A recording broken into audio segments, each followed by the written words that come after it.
part 2 of ancient China. We're going to pick up with the Qin Dynasty.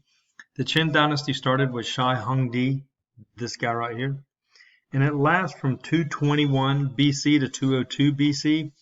And he unifies China after a civil war, a period of civil war, warring states. He's a legalistic ruler, and he knocks out crime within 10 years of him becoming ruler. And what he does is he has each family spying on another family, really in groups of 10. And so if anything abnormal, weird happens with one family, there's probably another family looking over your back. And they were offered handsome rewards for intelligence into crimes and all of that stuff.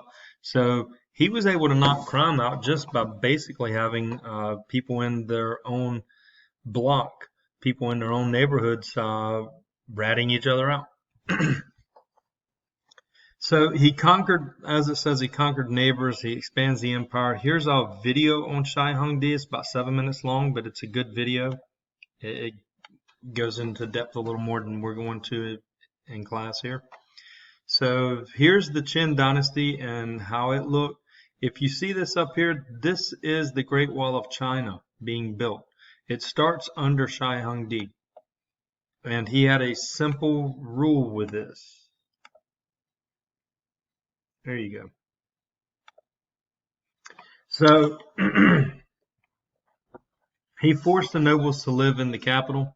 You know, keep your enemies, keep your friends close, but your enemies closer. He built highways, irrigation projects to unite China. He began to link existing defensive walls with the Great Wall of China. He dies in 210 BC.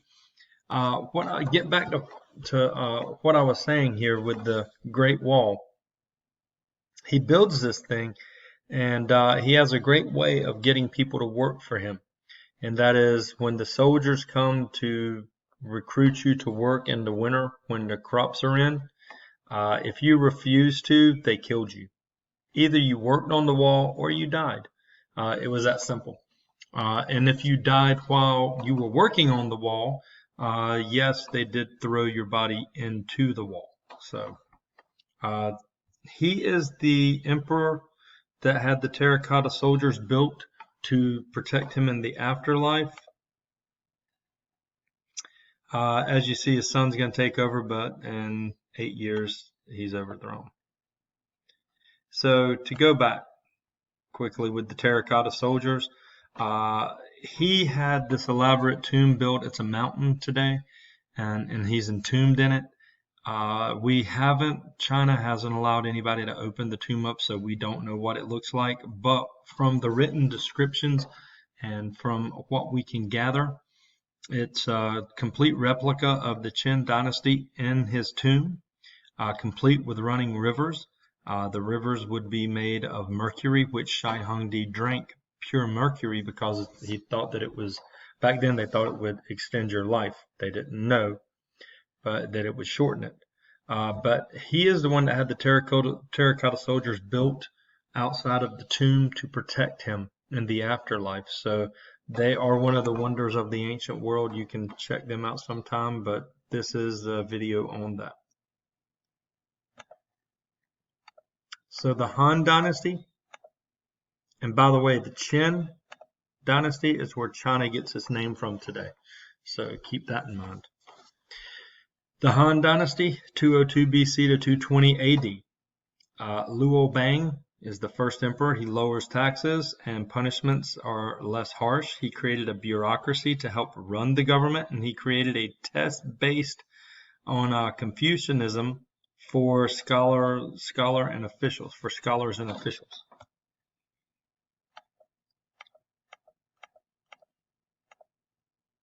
So Princess Lu, she takes over when Luo Bang dies in 195 BC.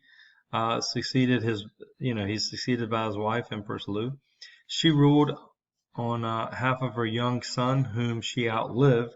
She continued to rule by putting infants on the throne, and upon her death in 180 BC, all members of her family were put to death.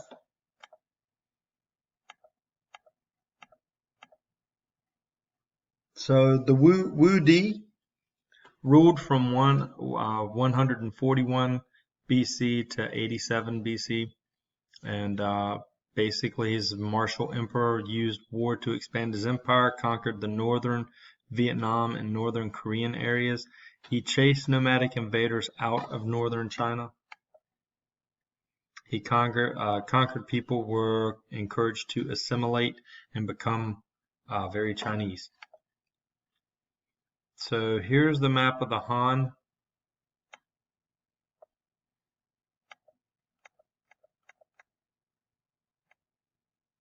So daily life in the Han, people worked as farmers. Farmers lived in small villages near their land. Rich farmers had oxen to plow their lands. As you see in the south, they grew rice. In the north, they grew wheat. Families had personal vegetable gardens. And meat and fish were very expensive, so only the wealthy ate those. Oh, back. So centers of trade, education, and government would be city living. Merchants, government, workers, craftsmen live there. Problems with modern day or problems with the modern cities, crowded street gangs, not to mention all the other, pollution, where to put waste, things like that.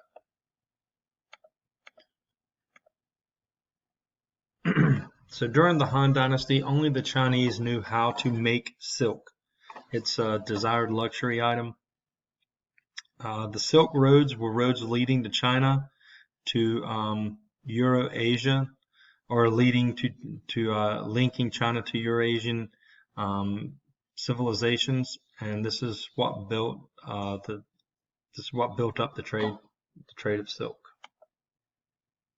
So one of the first global trading networks was a Silk Road, and here's part of it. It's what it looked like. The Silk Road is not one road, it's a series of roads, but if you look here and how it runs, this, actually this one right here is a major road. So there you go. This one here, it gets you into Europe.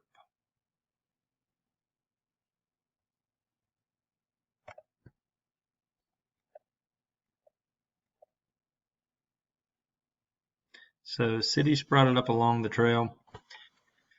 Goods leaving China, silk, paper, jade, pottery. Goods coming to China would be sesame seeds, oil, metals, precious stones, horses. One thing not up here that's going to be later is going to be spices. Spices are going to leave China in the late, like around 1400, 1500.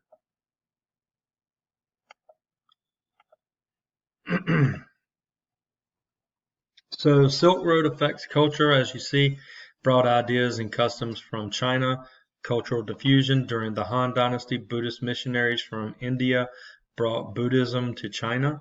Buddhism gained many followers after the fall of the Han.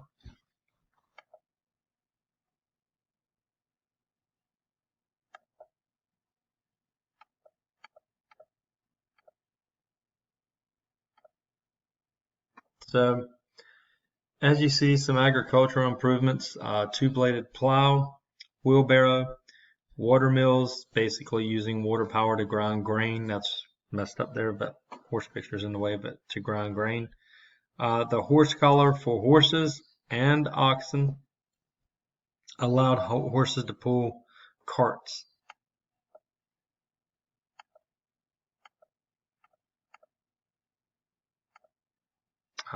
Back. So paper was made from old rags, tree bark, and fibers from hemp. As you see, how did the invention of paper help the Chinese people? There's your answer right there.